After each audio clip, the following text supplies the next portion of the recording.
So இப்போ இந்த சிகிச்சையை பத்தி நம்ம பேசுவோம். முதல்ல ஒரு 60 வருடங்களுக்கு முன்னால வந்து இருதய நோய் உள்ளவர்களுக்கு வந்து ஒரே ஒரு சிகிச்சை தான், நைட்ரேட்னு ஒரு சின்ன மாத்திரையை கொடுப்பாங்க. அது போட்ட உடனே என்ன ஆகும்னா ரத்த குழாய் வந்து கொஞ்சம் விரிவடையும், ஹார்ட்டோட ஸ்ட்ரெயின் கொஞ்சம் குறையும். இதுதான் வந்து அந்த மாத்திரை. இதை கொடுத்த பிறகு முதல்ல என்ன நினைச்சாங்கன்னா இருதய நோயை நம்ம சமாளிச்சிட்டோம், ஏன்னா இந்த மாத்திரை கொடுத்தா ரத்தமும் அதிகமாகும், ஹார்ட் ஸ்ட்ரெயினும் குறையுது, இனி எந்த சிகிச்சை முறையும் தேவையில்லை அப்படிங்கிறோம். அந்த மாத்திரை வருவதற்கு முன்னாடி சிகிச்சை முறை என்னன்னு சொன்னீங்கன்னா, நெஞ்சு வலின்னு வந்துட்டாங்கன்னா எதுவுமே செய்யாதுங்க, பேசாம உட்காந்துருங்க, மூவே பண்ணாதீங்க, பாத்ரூம் போறதா இருக்கும்போது யாராவது கூப்பிட்டு போங்க அப்படின்னு சொல்லுவாங்க. இந்த ஐடியா வந்து 70 வருடங்களுக்கு முன்னாடி இருந்த ஒரு ஐடியா. ஆனா பிரச்சனை என்னன்னா இன்னும் இதை வந்து நிறைய டாக்டர் வந்து பேஷண்ட்டுக்கு சொல்லுவாங்க, உங்களுக்கு ஹார்ட்ல ரத்த குழாய் அடைப்பா, எங்கேயும் போகாதீங்க, பேசாம இருங்க அப்படின்னு. அது தவறுதலான புரிதல். செகண்ட், அடுத்தது என்னன்னா முதல்ல வந்து பைபாஸ் சர்ஜரி. ஸோ இந்த பைபாஸ் சர்ஜரின்றது வந்து 1960களில் வந்து முதல்ல கண்டுபிடிச்சாங்க. இப்ப என்ன செஞ்சாங்கன்னா அந்த காலத்துல வந்து ரத்த குழாய் அடைப்பு இருப்பவர்களுக்கு அந்த ரத்த குழாய் அடைப்பை தாண்டி ரத்தத்தை கொண்டு செலுத்த வேண்டும். அப்படி மூலமா ஒரே வழி வந்து கிராஃப்ட்னு சொல்லுவோம். இந்த கிராஃப்ட் என்ன பண்ணுவோம், கையில இருந்து எடுக்கலாம், கால்ல இருந்து எடுக்கலாம், இல்லைன்னா அவங்க செஸ்ட்ல இருந்து எடுக்கலாம். எடுத்து அந்த ரத்த குழாய் அடைப்பை வந்து பைபாஸ் பண்ணுவோம். பைபாஸ் பண்ணாம என்ன ஆகும்னா ரத்தம் அந்த அடைப்பை தாண்டி போகாது. அப்படி போகும் பொழுது பேஷண்ட்டுக்கு வந்து அந்த நெஞ்சு வலி வந்து குணமாகிடும், வலி குறைந்து அவரால் ரொம்ப நேரம் நடக்க முடியும். ஸோ அப்படி இருக்கும் பொழுது பைபாஸ் சர்ஜரி செய்து கொள்வதன் மூலம் உங்க உயிரை காப்பாற்றலாம், உங்களுக்கு வந்து ஹார்ட் அட்டாக் வரதை தடுக்க முடியும், உங்களால நிறைய நாள் வாழ முடியும் சொன்னது வந்து 1960களில் தான் முதல்ல வந்து இன்ட்ரோடியூஸ் பண்ணாங்க. அப்படி இருக்கும் பொழுது எல்லா நாளையும் பைபாஸ் சர்ஜரி செய்து கொள்ள முடியாது. ஏன்னா அந்த சர்ஜரியில வந்து நிறைய ரிஸ்க்ன்றது வந்து நீங்கள் பைபாஸ் செய்து கொள்வது உங்க உயிரை காப்பாற்றுவதற்காக இருக்கும், ஆனா அந்த பைபாஸ் செய்யும் பொழுது உங்களுக்கு உயிருக்கு ஆபத்து வரும். அப்படி இருக்கும்பொழுது நிறைய பேஷண்ட், ஒரு 100 பேர் இருந்தாங்கன்னா ஒரு 30 பேருக்கு மட்டும் தான் சர்ஜரி பண்ண முடியும், 60 பேர் 70 பேருக்கு பண்ண முடியும். அப்படி இருக்கும் பொழுது இரண்டாவது ஒரு சிகிச்சை முறை, இதுதான் ஆஞ்சியோபிளாஸ்டின்னு சொன்னாங்க.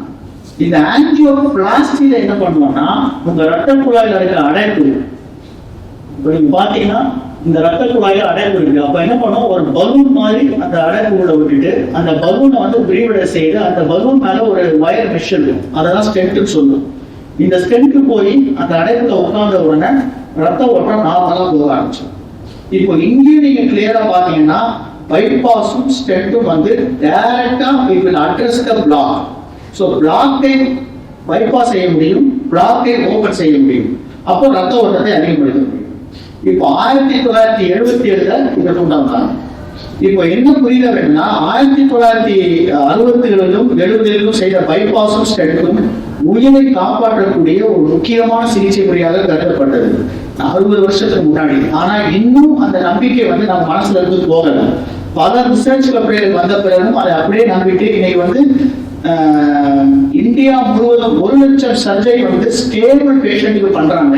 ஆனால் அந்த சர்ஜரி மூலம் வந்து அவங்களோட ஹார்ட் அட்டாக் ரிஸ்கை குறைப்பதில்லை, அவரோட லைஃபையும் ப்ரொலாங் பண்ணவில்லை என்பது வந்து நிறைய பேருக்கு தெரியாது. அதற்கு காரணம் என்னன்னா இந்த புயல் வந்து இந்த ஸ்டென்ட்டும் சர்ஜரியும் வந்த பிறகு எந்த ஒரு ஆராய்ச்சி கட்டுரையும் செய்யப்படவில்லை. இது வந்து ஒரு சர்ப்ரைசிங் நியூஸா இருக்கும், but it is a fact. So 1960ல இருந்து 2000 வரையும் ஒரு பேப்பர் கூட, அதாவது வந்து சர்ஜரியும் ஸ்டென்ட்டும் செய்து கொண்டால் உங்கள் உயிரை வந்து காப்பாற்றலாம், அதே நேரத்தில் வந்து உங்களோட ஹார்ட் அட்டாக் ரிஸ்க் குறைக்கலாம் அப்படின்னு ஒரு பேப்பர் கூட வந்தது கிடையாது. அதுக்கப்புறம் என்ன பண்ணாங்கன்னா முதல்ல நாங்க யூஎஸ்ல இருக்கும்போது இன்சூரன்ஸ் கம்பெனிஸ் வந்து பல $1 பில்லியன் ஆஃப் மணி வந்து சர்ஜரியும் ஸ்டென்ட்டும் செலவு செய்யப்படுகிறது. அப்படி பண்ணும்போது இன்சூரன்ஸ் கம்பெனி கேட்ட ஒரே கேள்வி வந்து இவ்வளவு மணி நாங்க வந்து கொடுக்குறோம் ஹாஸ்பிட்டலுக்கு, அட்லீஸ்ட் அந்த பேஷண்ட் வந்து திருப்பி இதே சர்ஜரி பண்ணக்கூடாது, இல்லைன்னா அவன் உயிர் வந்து ஒரு இத்தனை வருஷம் வந்து ப்ரொலாங் ஆகுதுங்கிற ஒரு பேப்பர் இருந்ததுன்னா எங்களுக்கு பெட்டரா இருக்கும்னு சொன்ன பிறகு அமெரிக்கால முதல்ல ஒரு ஸ்டடி பண்ணாங்க. ஸோ இந்த ஸ்டடின்றது வந்து ரேண்டமைஸ்ட்னு சொல்லுவோம், கம்பேரிட்டிவ் ஸ்டடி. இது வந்து 1966லையும் 70களிலும் 80களிலும் சில பேப்பர்கள் வந்தாலும் எந்த பேப்பரும் வந்து சர்ஜரியும் ஆஞ்சியோபிளாஸ்டியும் செய்து கொள்வதனால் வந்து மாரடைப்பை தடுக்க முடியும்னு ஒரு இடத்துலையும் வந்து ரிப்போர்ட் வரவில்லை. அப்படி இருக்கும் பொழுது கடைசியாக என்ன பண்ணாங்கன்னா 2000ல வந்து ஒரு பெரிய trial $100 million so $100 million amount of money, almost கேட்டுனா 800 crores கொடுத்து ஒரு பெரிய ட்ரையல் ஒன்று பண்ணாங்க.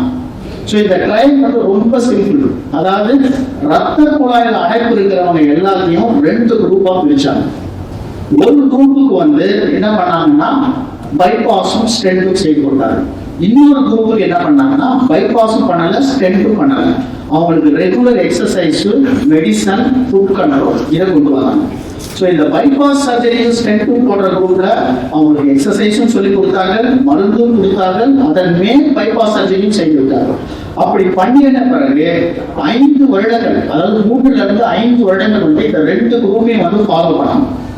ஃபாலோ பண்ணி பார்த்ததுல அவர்களுக்கு கிடைத்த ரிசல்ட் என்னன்னா, மாரடைப்போ, அதாவது வந்து ஹார்ட் அட்டாக்கோ, ஹாஸ்பிட்டலைசேஷன், சடன் கார்டியாக் டெத், இதை குறைப்பதற்காக தான் ஒரு சர்ஜரி செய்யறோம். ஆனால் 2 குரூப்லயும் வந்து same amount of people had heart attack, same amount of people get into admission. அப்போ என்ன புரியுதுன்னா, நீங்க சர்ஜரியும் ஸ்டென்ட்டும் செய்வதனால் எந்த ஒரு பலனும் அந்த பேஷண்ட்டுக்கு சென்றடையவில்லை. ஒரு மெடிசனும் எக்ஸசைஸும் உணவு பழக்கத்தையும் கண்ட்ரோல் பண்றவங்களுக்கு கிடைக்கக்கூடிய பெனிஃபிட்டுக்கு மேல சர்ஜரினால எதுவுமே கிடைக்கல. அப்போ அதற்கு காரணம் என்னன்றதை யோசிச்சாங்க.